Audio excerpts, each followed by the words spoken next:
Good morning. Welcome to Second Parish, Unitarian Universalist. I am Susan Weisenbeck, and this morning we are very pleased to welcome the Reverend Steve Edington. Steve is the Minister Emeritus of the UU Church in Nashua, New Hampshire, and that's a congregation that he served for 24 years. And since then, he's been an interim minister at several UU congregations in New England, and he and his wife live in Nashua, New Hampshire, and very pleased that he came down this morning to be with us. Are there any announcements anyone would like to make this morning? Peggy.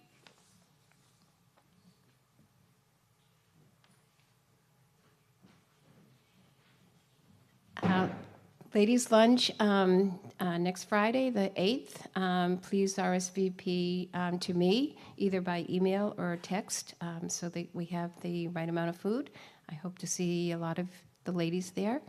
And book club on the 17th. We're reading The Water Dancer, which is quite good. So hope you'll read it and join us. Thank you. Thank you, Peggy. Are there any other announcements? I have a couple, as always. I'd like to call your attention to a couple things in the weekly update. And if you are relatively new to the church and you're not getting the weekly update on Friday, please let Pam or me know, and we can add you to our Friday morning email update.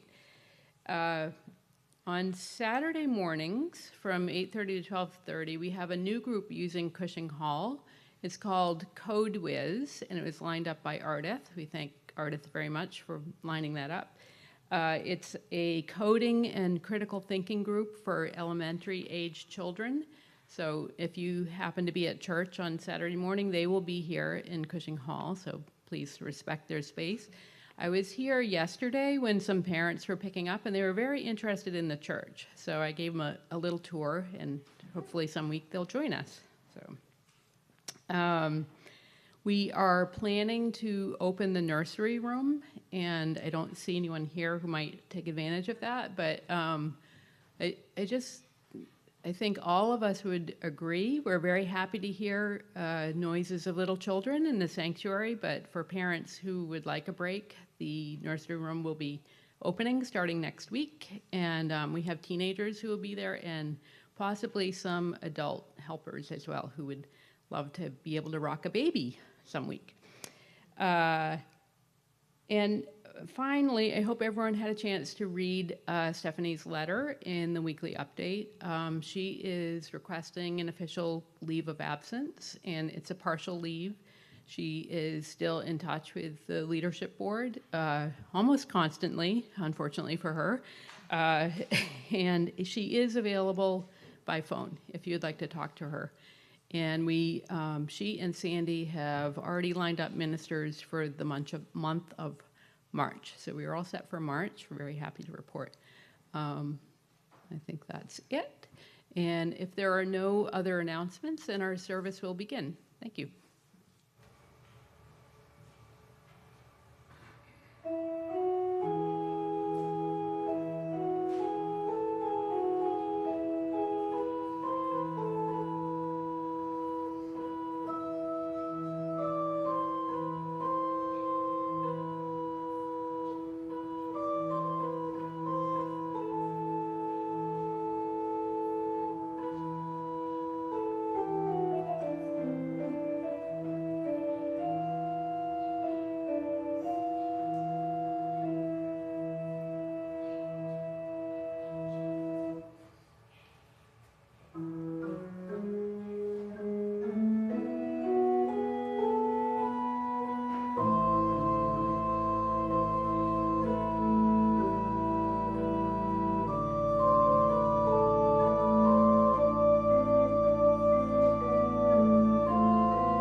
Well, good morning.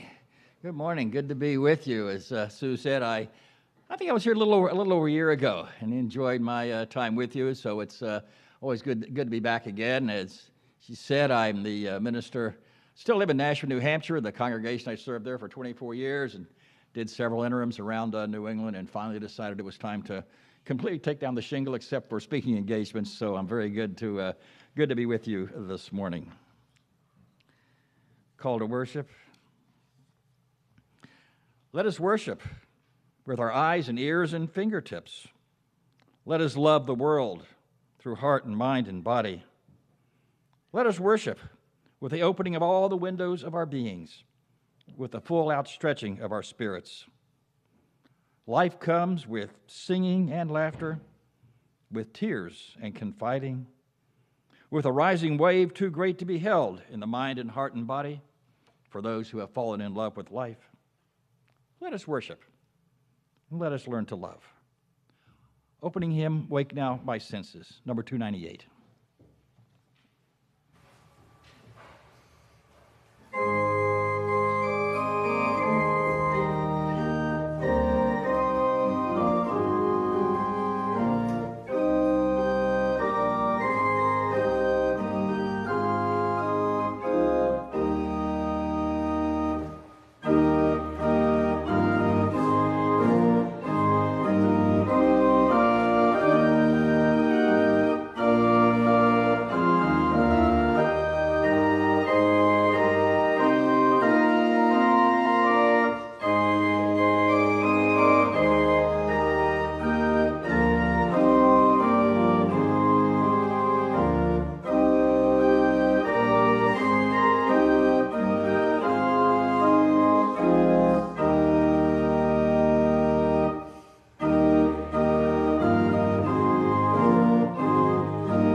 Will and his daughter will light our chalice this morning.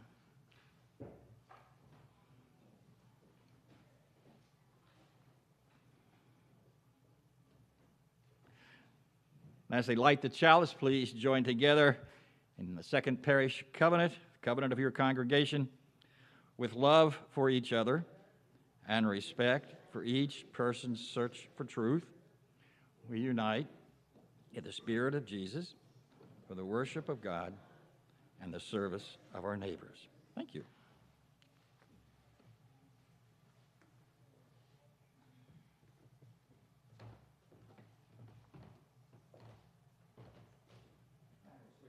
We on? Yeah. Oh, yes, we are. I'm going to switch microphones here for the Time for All Ages. If people would like to come forward and join me, you can either sit on the pew or on the floor here, wherever you'd like to do it. And since I need both hands to hold the book, I'm gonna stand here. It's good to see you guys. Good to be with you. All righty. Okay, all kinds of you here. This is great. Okay, you can be right back. There you go. You leave your coat there? Okay. How about we do a quick round of names, just so I probably won't remember them. I'm Steve. Why don't we start here? And you are? And here? Brittany. And Tide. And here? Here? Lee. Good to see you. Oh, and Elmo. Sam. Oh, hey, Sam. All right. Elmo's somewhere else. Okay. How about over here? Right? Okay. And next to you?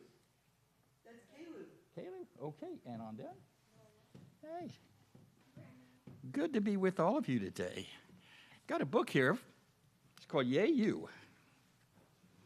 And I'm going to read the first passage. The first part of it is right on the back here. There are so many choices. The world is immense. Take a good look around. Decide what makes sense.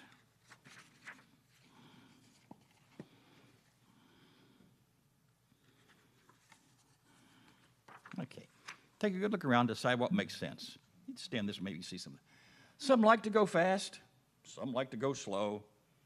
Some like to get going however they go. So look north, look south, look ahead, look behind. Stare into the mirror. Now, what do you find? Do you want to be...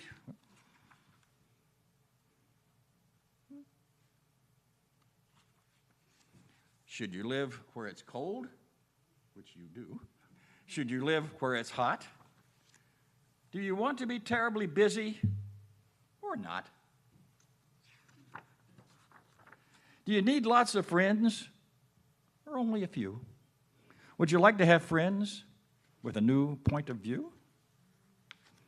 Is your mind moved by science or does art move your soul? Do you listen to rivers or great rock and roll? Do you long for adventure? Do you love to read maps? Or would you rather stay home with your chocolate, perhaps? You already have wit. You already have style. You have very kind eyes and a dazzling smile. But now, hey,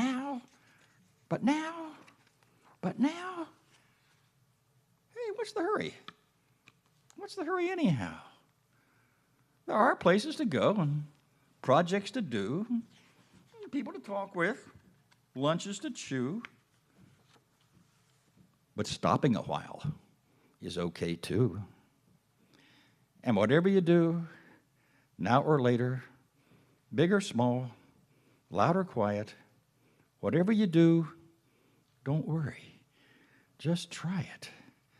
Whatever you do, whether neat or so far, I know you'll be great because you already are. There you go. Good to be with you this morning.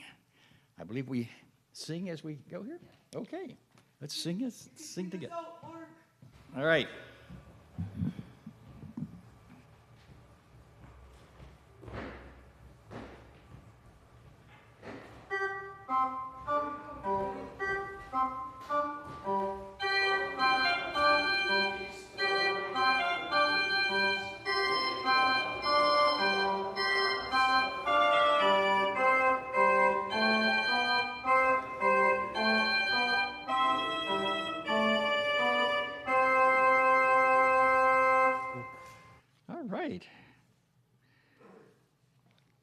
Responsive reading this morning. Responsive reading this morning is number 515. It's by Richard Fuchs. We lift our hearts in thanks.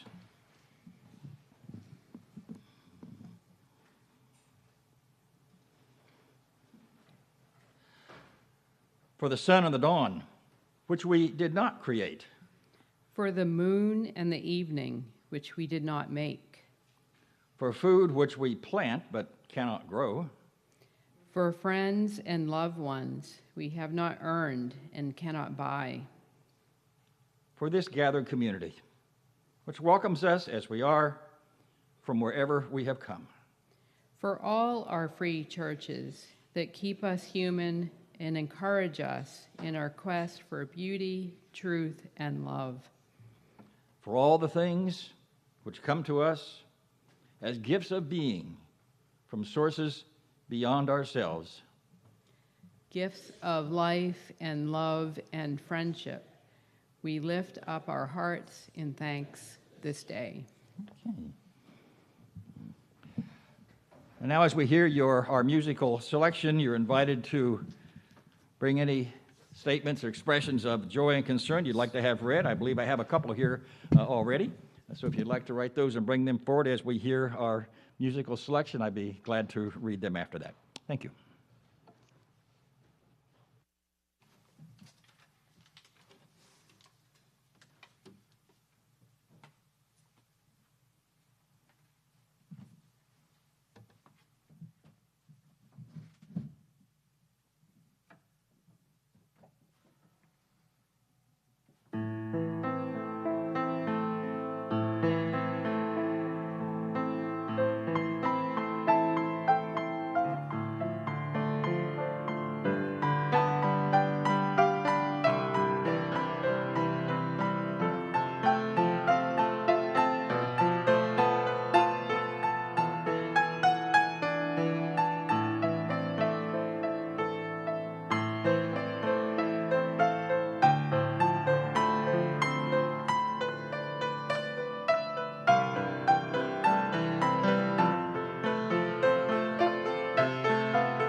Thank you, Mark. Thank you.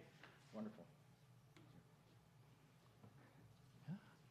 I have a couple here. Anybody else have a one you'd like to say? Okay.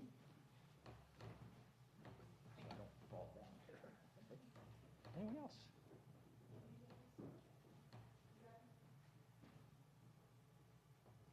Thanks. That's good. Excuse me? Oh, well. I think. All right. Those last week's? Okay. Okay. That's all right. The two of the rep here, I assume I just learned were from last week, so we'll go with the ones for this week.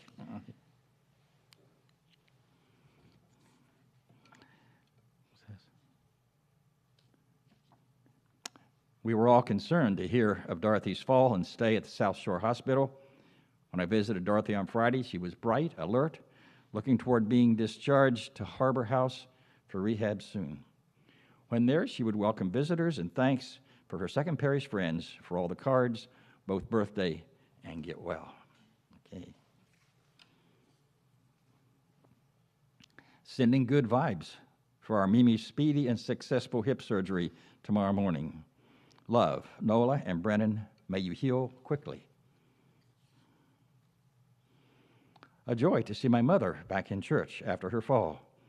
Prayers for my mother-in-law, Melanie, who broke her hip this past week. Let's keep all of these in our hearts and also be mindful of the joys, concerns that are not expressed today, but that we hold in our hearts and wish as well. Blessed be.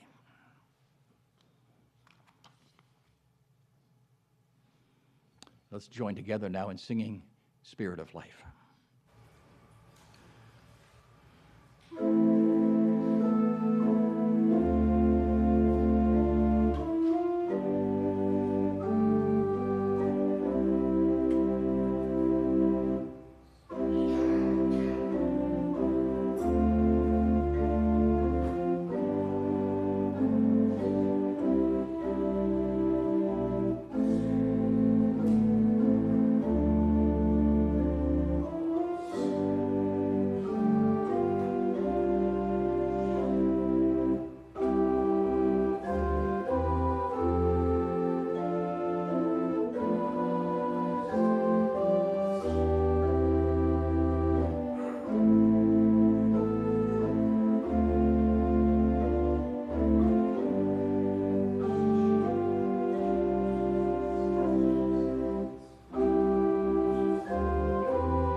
The words for our pastoral prayer this morning come to us from Martha Capo.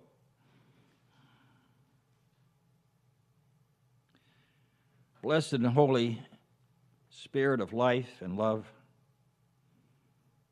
as we gather in this sacred and shared space, let us renew both our commitment and our covenant. There are those among us who have endured a loss this past week.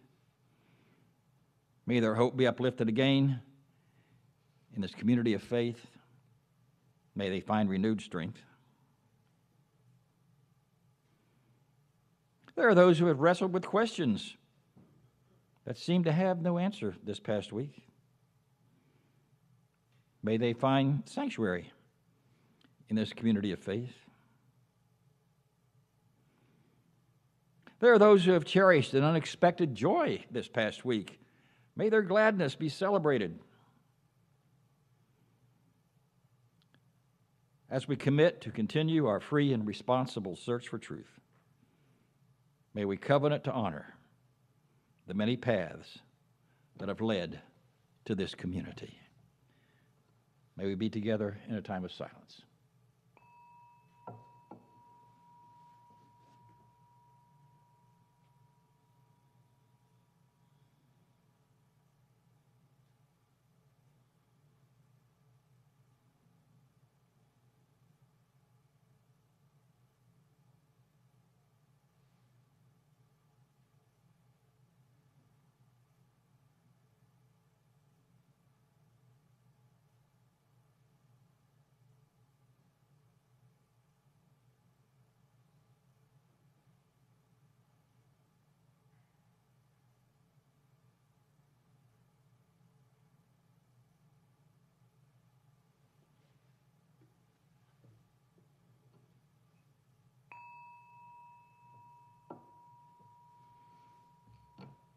Now may we move from our shared silence, say together the words of the prayer of St. Francis as printed in your order of service.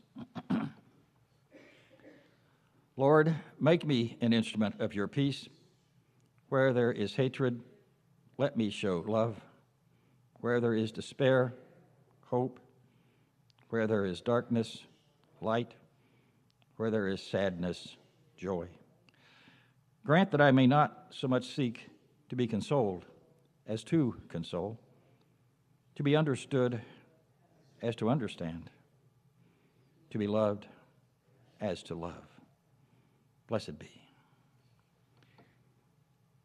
To support the work of this congregation, we will now receive our morning offering.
Please join together in our doxology.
I got out of bed this morning on two strong legs. It might have been otherwise. I ate cereal, sweet milk, ripe, flawless peach. It might have been otherwise. I took the dog uphill to the birch wood. All morning, I did the work I love. At noon, I lay down with my mate. It might have been otherwise. We ate dinner together on a table, at a table with silver candlesticks. It might have been otherwise. I slept in a bed, in a room, with paintings on the walls and planned another day, just like this day. But one day, I know, it will be otherwise.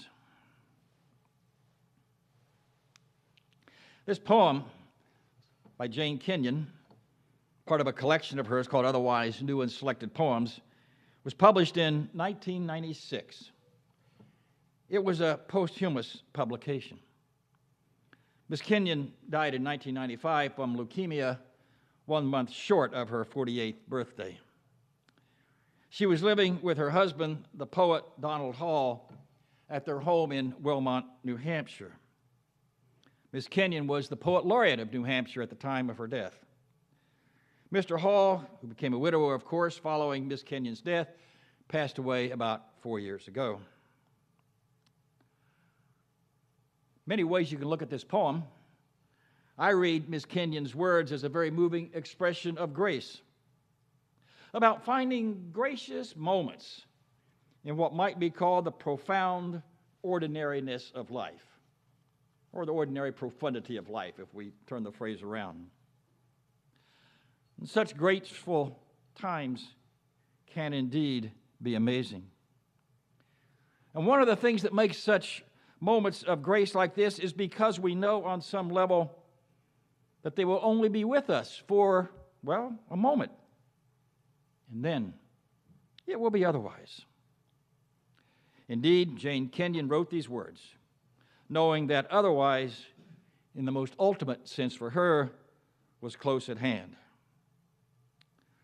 And there's also an element of letting go in this poem. Miss Kenyon is attempting to let go of what will in time be otherwise in order to be in a gracious moment. While we may seek out gracious moments, the more likely occurrence is that they will find us. Such, in fact, was the case behind the writing of the best-known ode to grace, if you will, John Newton's well-known hymn, Amazing Grace. Well, I find Amazing Grace to be an amazing song. I think it's the only hymn that you will find in the hymnals for both the Southern Baptists and the Unitarian Universalists. That's how universal it is. Of course, now in true UU fashion, in our hymnal, in the first verse there, you're given the option of using either the word wretch or soul. That's probably not in the Southern Baptist version. So when that time comes in the service, we're going to sing it at the end here. You can use either word. Just don't try to outsing the person next to you. The other thing I find kind of amazing about this, or interesting about this, is that Amazing Grace is generally regarded as a Christian hymn, but it's kind of curious. There's no references anywhere in it to Jesus or Christ. No direct allusions to Christianity at all. Only one reference to God, and that's a passing one in the 4th verse, and my understanding of it is this verse wasn't part of the original version. It was written by the original author, just tacked on. I'm going to date myself here for the next couple of minutes when I say that one of the most enduring recordings of this song that I know was done way back in the day by Judy Collins. She has no particular religious agenda I can detect. And then, dating myself once more, it came back as kind of a countercultural ode when Arlo Guthrie sang it at Woodstock and worked it into the Alice's Restaurant movie, and Joan Baez would use it on occasions to close out her service. And to this day, I consider the most moving moment of President Barack Obama's presidency came when he sang this song as part of his eulogy at the memorial service at the Emmanuel African Methodist Episcopal Church in Charleston, South Carolina, to honor the lives of those killed in a vicious and racially motivated hate crime. It is good to know that we as a country were at that time capable of electing such a person as a president. What is it then about this song that gives it such a universal appeal?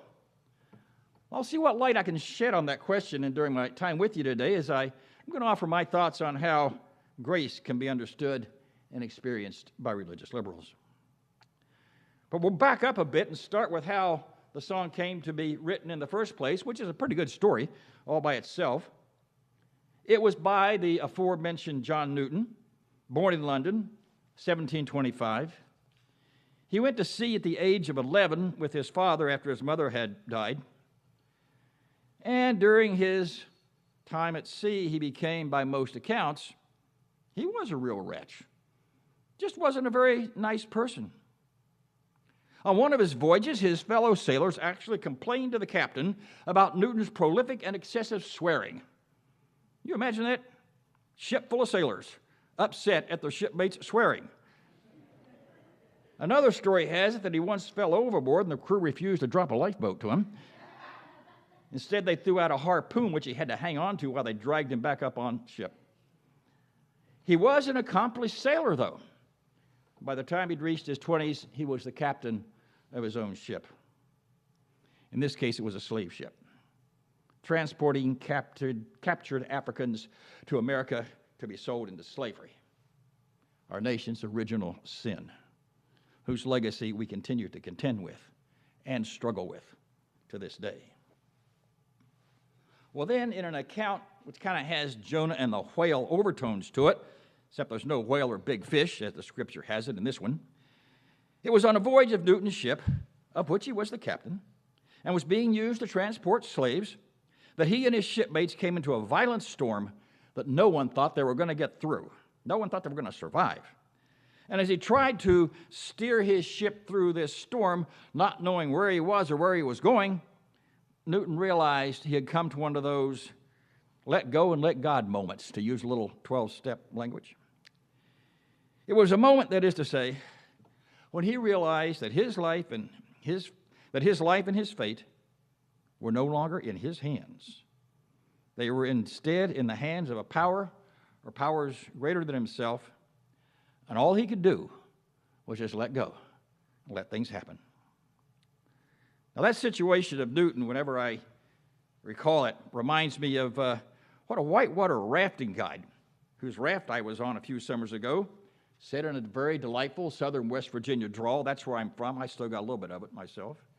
He said in this very delightful southern West Virginia drawl, as we approached a rather treacherous strip of water on West Virginia's New River, he said, "Sometimes you just got to let the river do what it does."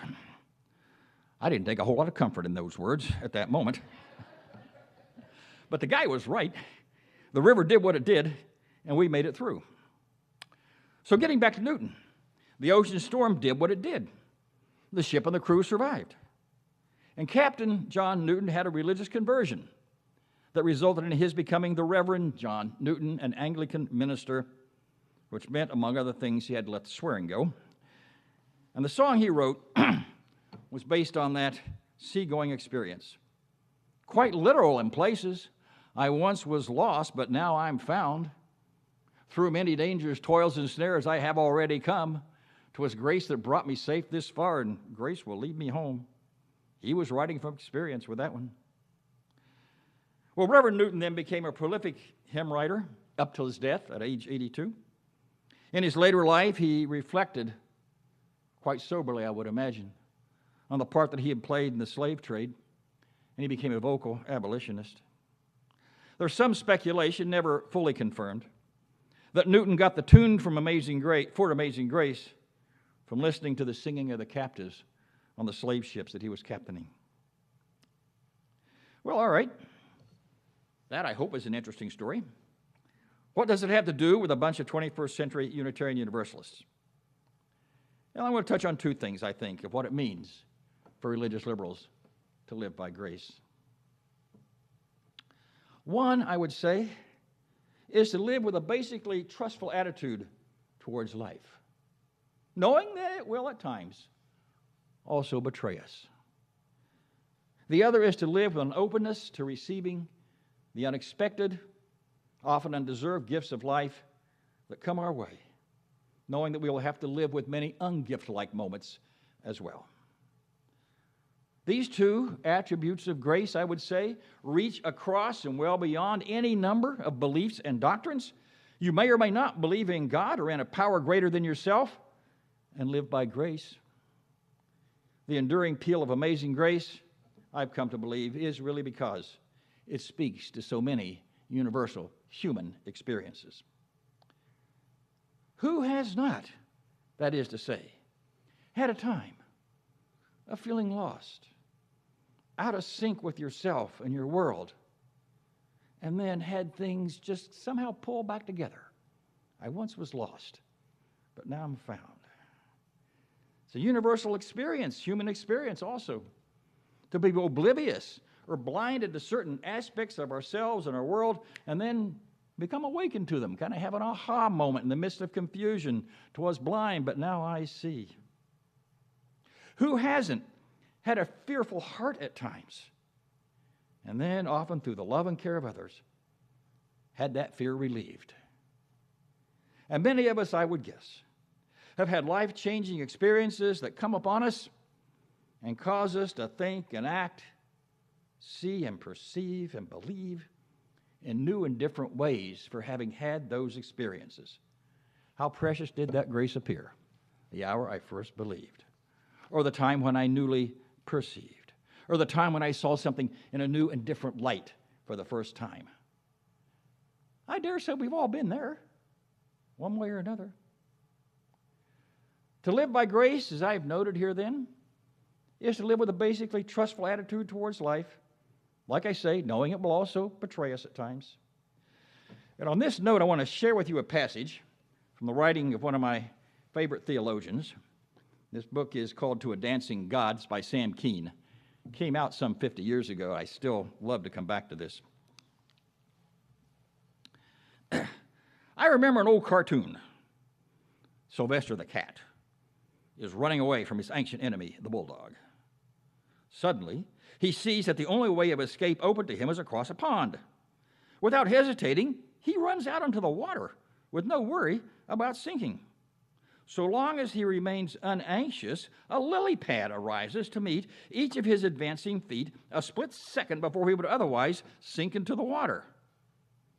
Suddenly, he becomes alarmed. For although his feet have found support for his journey thus far, he can see no visible means of support for the remainder of the trip across the pond. The moment he begins to worry whether the next lily pad will appear on schedule, he sinks into the water, and the bulldog stands on the shore and laughs. A few lines later, in a follow-up to this passage, Keene introduces the term trustful agnosticism. That is to say, the ability to trust, to let go, to stay in the flow of life, even if we do not know who or what is ultimately directing it. He writes, "You can't be graceful, that is to say, full of grace, while looking at your feet. Trust the happenings."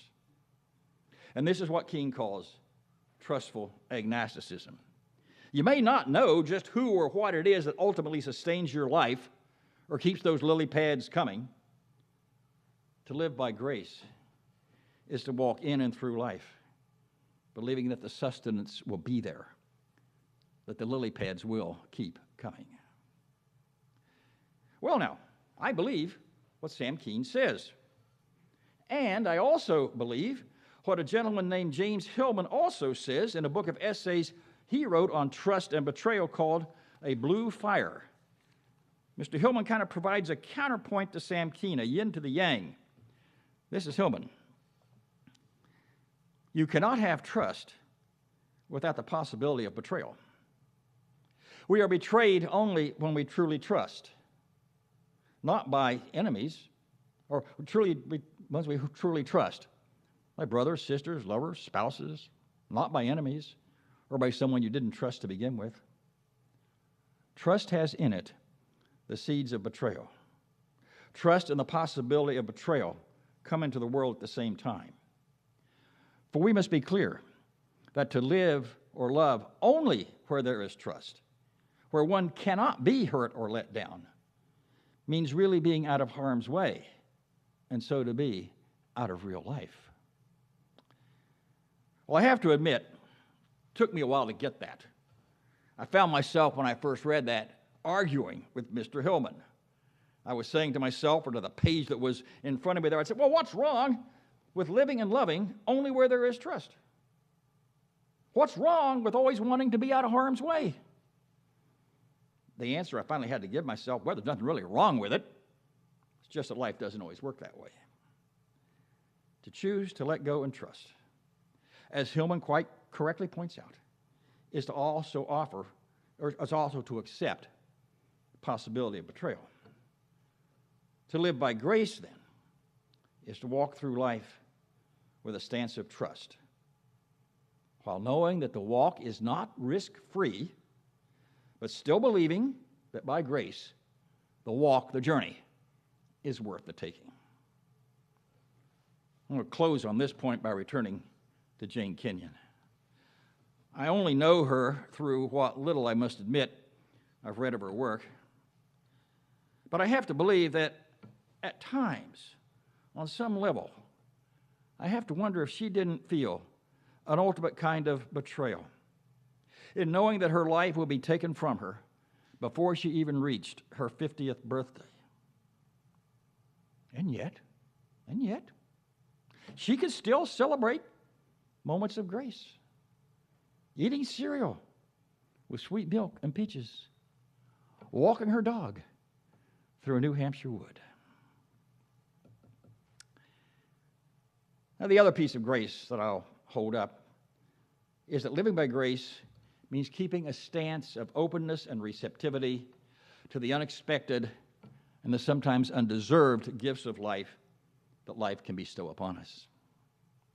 Right about the time that I discovered the works of Sam Keene, I discovered the writings of another theologian who, like Keene, did some of his early work against the backdrop of the upheavals of the 1960s. This was Michael Novak. Well, Mr. Novak later moved to the ranks of the neoconservatives, which is his trip, and may he rest in peace. But in the early 1970s, he wrote a wonderful and timeless book called Ascent of the Mountain, Flight of the Dove. It's long out of print, but a very tattered and well-worn, falling apart copy of it remains on my shelf. Try that title again. Ascent of the Mountain, Flight of the Dove. That is Novak's metaphor for the religious or spiritual journey. Sometimes, oftentimes, the life journey, our life journeys, are a little bit like climbing a mountain. You work at it, probing, asking questions, seeking answers, despairing at times, hopeful at other times, enlightened at times, baffled at other times. You just keep climbing the mountain, working your way from one level to another, maybe having to backtrack when you've been hurt or wounded before you can go on. And then, in the midst of all that climbing, usually when it's least expected, comes the flight of the dove, the sudden moment of inspiration, the sudden sense of the giftfulness of life, the times when you look up from the climb and across the terrain and say, yeah, it's good to be here.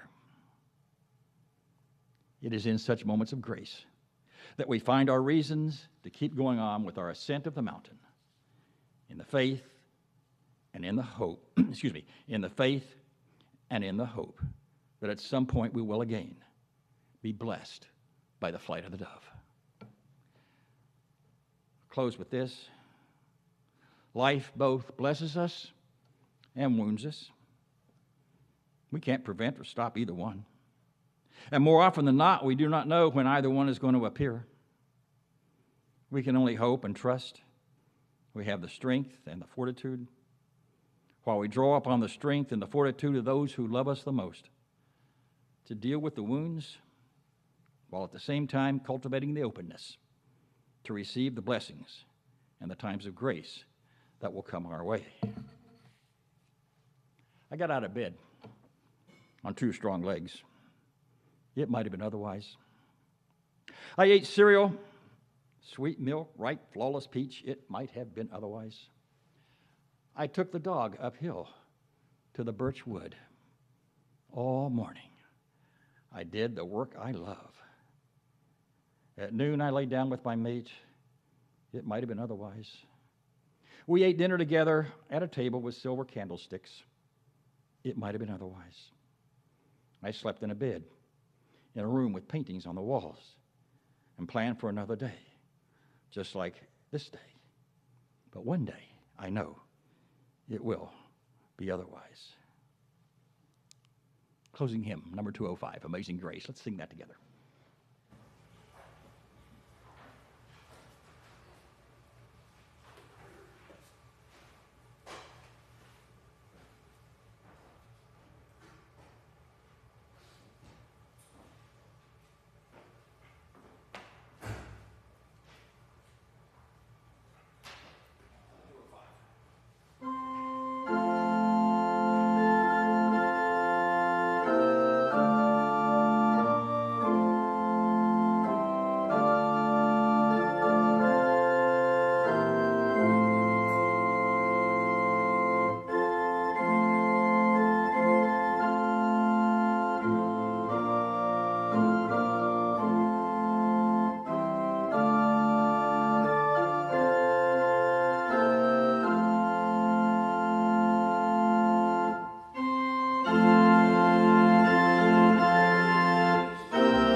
And now may the love which overcomes all differences, which heals all wounds, which puts to flight all fears, which reconciles all who are separated, be in us and among us, now and always. May we be at peace with one another as we receive our postlude.